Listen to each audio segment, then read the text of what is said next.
Sir, जैसा कि देखा जाता है कि राक्षसों का जो कॉस्ट्यूम होता है ब्लैक ही होता है। ज्यादातर हमने देखा है कोई भी शोज में ब्लैक होता है। तो शकुनी मामा का कॉस्ट्यूम ब्लैक और लंगड़ा कर चलना, इसके बारे में हमने सुना है कि ये आपकी सोच थी कि लंगड़ा के जी चलेगा शकुनी मामा और कॉस्ट्यूम ब्लैक रखते हैं। जी इसके पीछे की वजह क्या थी सर? आपकी कोई रिसर्च थी या हाँ। सच किसी का मतलब सजेशन? हाँ, एज एन एक्टर मैंने सोचा कि उसको कि ये अब आ गया तो कुछ करे।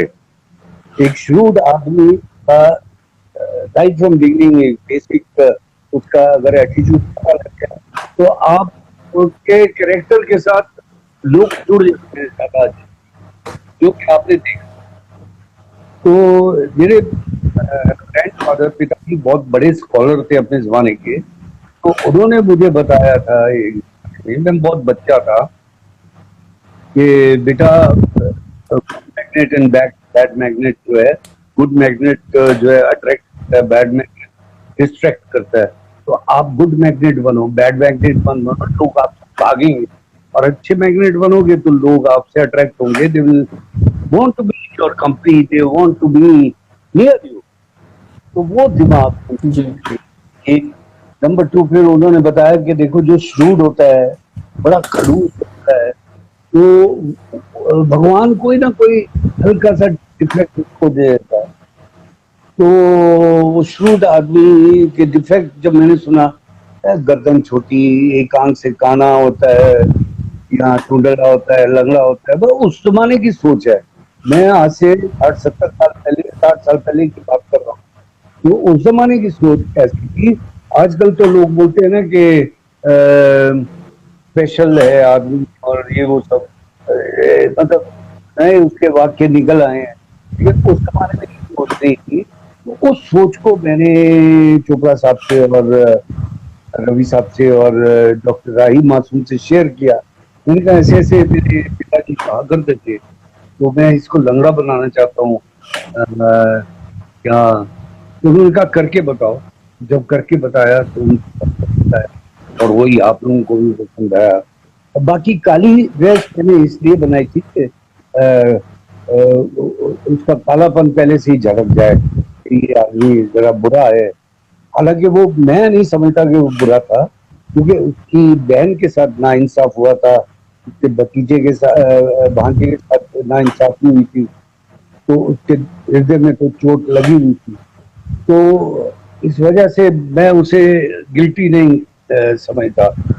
तो इसलिए लोग समझते हैं कि वो काला था। मैं समझता हूँ काला नहीं था, ना दुर्योधन काला था, ना शकुनी काला था। देवर ग्रे कैरेक्टर्स इंक्लूडिंग सारे। कोई भयंकर सफेद तो था ही नहीं, कोई भी नहीं था। आप जिसमें भी देखिए उसमें डिफेक्ट कोई ना कोई ग्रे ग्रे होता ही। सफेद बिल्कुल कोई नहीं था, ना ही बिल्कुल कोई काला था। तो ये कहना गलत होगा कि कोई एकदम से अगर भीषम ने भी ये प्रतिज्ञा ना ली होती तो वो एकदम ठीक, बिल्कुल ये कहानी अलग होती। अगर गांधारी ने, अपना पति उसका अंधा था, तो अंधा होते हुए खुद अंधा क्यों हो गई भाई? बल्कि पत्नी को तो ये उसकी आंखें बंद के रहना चाहिए, यस। और वो आंखें ही उसने बंद कर ली तो और मुसीबत हो गई। अगर दासराज जो सत्यवती का बाप था, उसने कहा होता कि भाई प्लीज, मेरी बेटी का क्या होगा, इसके बच्चों के भविष्य का क्या होगा, गंगा पुत्र है वो तो देवव्रत, वो तो बन जाएंगे सारे राज्य के राजा, वो भिखारी हो गए ना। तो फिर अगर वो ना कहता तो ये जर्नी ऐसी ना होती। और अगर वो अंधे का पुत्र अंधा ना कहती द्रौपदी उसको, मेरे भांजे को, तो तब भी कहानियां अलग होती। तो इस तरह क्या है, महाभारत रामायण में ये है कि क्या करना चाहिए, और महाभारत में ये है क्या नहीं करना चाहिए आपको जिंदगी में, क्या नहीं। और जो महाभारत में कहते हैं, वेद व्यास की महाभारत में जो नहीं है वो कहीं नहीं। तो सर, जैसा कि हेलो, सुन रहे सर आप? हाँ हाँ बिल्कुल सुनो। हाँ, मैं जैसा कि पूछ रहा था कि दो चीज जाना जाता है महाभारत में शकुनी मामा का, कि भांजा प्रेम काफी फेमस रहा है, भांजा प्रेम, और दूसरा हाँ अपना प्रतिशोध। तो दोनों हाँ में आपका जो शकुनी मामा का भांजा प्रेम ज्यादा था या खुद का प्रतिशोध ज्यादा था सर? देखिए दोनों दोनों बराबर थे, क्योंकि पहले तो प्रतिशोध था। उसको गंगा पुत्र के साथ हमेशा नफरत इसलिए थी कि उसने उसकी बहन का हाथ मांगा कैसे, महाराज पांडु के लिए क्यों नहीं मांगा, एक अच्छा महाराजा के लिए क्यों नहीं मांगा, और एक नेत्री क्यों नहीं मांगा। तो प्रॉब्लम उसको शुरू से ये थी कि उस प्रतिशोध लेना है। अब प्रतिशोध कैसे लेना है, वो भांजे के थ्रू लेना है। तो ये उसने एक नींव रखी थी इस चीज की, एक फाउंडेशन जैसे बिल्डिंग की होती है, तो इसको बोलते हैं नफरत की फाउंडेशन। तो शुरू से अपने भाइयों को ये पढ़ाना शुरू कर दिया था कि ये लोग बुरे हैं, ये लोग ऐसे हैं, हक तुम्हारा है, अरे तुम तो बड़े पुत्र हो तो तुमको बनना चाहिए, क्योंकि बड़े बड़े बेटे का पुत्र बड़ा बेटा तू हो और राज्य से तुम्हें मिलना चाहिए, पहले तुम लूटा जो तुम्ही को ये मिलना है। उसके जहर शुरू से डालता जा रहा था। तो प्रतिशोध और प्रेम दोनों। सर, हर इंसान में गुण और दोष, गुण अवगुण हर इंसान में होता है। तो मामा शकुनी का कोई एक से दो गुण आप बता दें जो मानव समाज में अपनाने योग्य हो। नहीं, वो अपना जो संकल्प करता था, उसकी जो दृढ़ प्रतिज्ञा थी अपने लिए, वो उसने पूरी की, अच्छी या बुरी वो ऑडियंस के ऊपर है। और फिर एक स्टोरी टेलिंग में थोड़ा सा अगर आप घर में भी कोई सब्जी बनाते हैं तो आपको टेस्ट नहीं लगेगी, ऊपर से आप छिड़क भी लेते हैं अगर मसाला कम हो, नमक ना हो, नमक मिर्च के लिए कुछ तो चाहिए, ये पक ऐसे हैं। तो इनके बिना जो है स्टोरी जो है नमकीन नहीं होती। तो आपको इंटरेस्ट भी रहे। उन्होंने बहुत खूबसूरती से लिखे हैं कैरेक्टर्स, एक एक कैरेक्टर बहुत खूबसूरती से लिखे, वरना उसको कोई जरूरत नहीं थी कि अपना दरबार, अपना राज्य, जिसमें वो अभी युवराज था और आगे जाके वो राजा बन गया वहां का, तो गंधर्व राजा गांधार का बन गया, गांधार राज। तो उसको कोई जरूरत नहीं थी कि बहन के आके बस जाए, लेकिन उसका एम जो था वो एक ही था, और वो था किसी तरह प्रतिशोध लेना।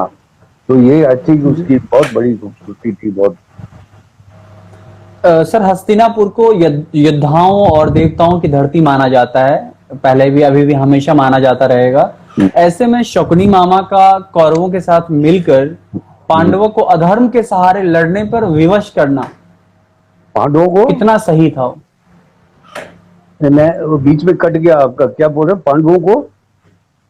पांडवों को, क्योंकि हस्तिनापुर को योद्धाओं और देवताओं का धरती माना जाता है, ऐसे में शकुनी मामा का कौरवों के साथ मिलकर अधर्म के सहारे, जबकि धर्म धरती माना जाता है वहां हस्तिनापुर का, तो अधर्म के सहारे पांडवों को विवश करना कौरवों के साथ लड़ने के लिए कितना सही था वो चीज?